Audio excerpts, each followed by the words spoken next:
滑溜木耳鸡片，此菜色彩分明，肉质洁白细嫩，味清淡咸鲜。配料表在片尾。准备食材：切葱花6克，切姜粒6克，切蒜粒6克。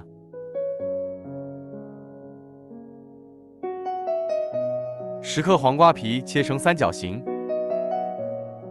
取一根胡萝卜，将其塑造成圆柱体，在圆柱体上刻有不同深度的凹槽，图案请参阅小图，也可以参看我频道里关于大刀切花的视频链接，链接可以在下方描述中找到。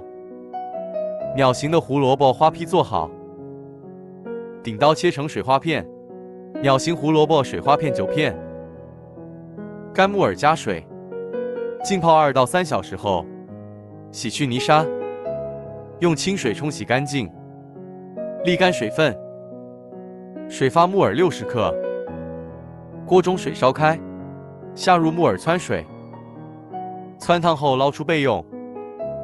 将胡萝卜水花片放入沸水中，煮2到3分钟后，捞出待用。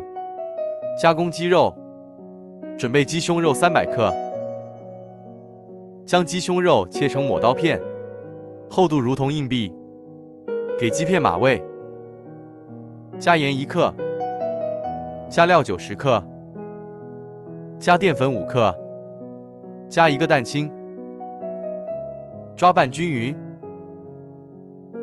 在开始炒菜之前，先准备好材料。炒制：锅烧热，注油1000克，实际耗油20克。当油温达到4成热时，大约摄氏120度，下入鸡肉片，滑散，煸炒至断生。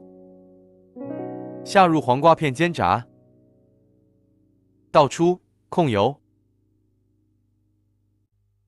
锅中注油10克，下入葱、姜、蒜，煸炒，爆香。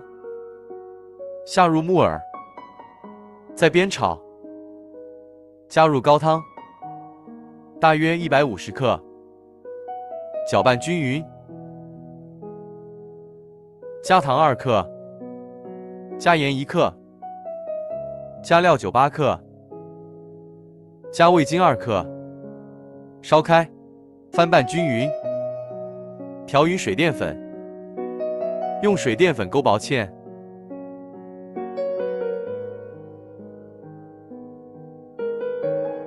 下入鸡片和黄瓜片，加入胡萝卜水花片，翻炒均匀即可出锅。出锅装盘，将滑溜木耳鸡片盛入盘中。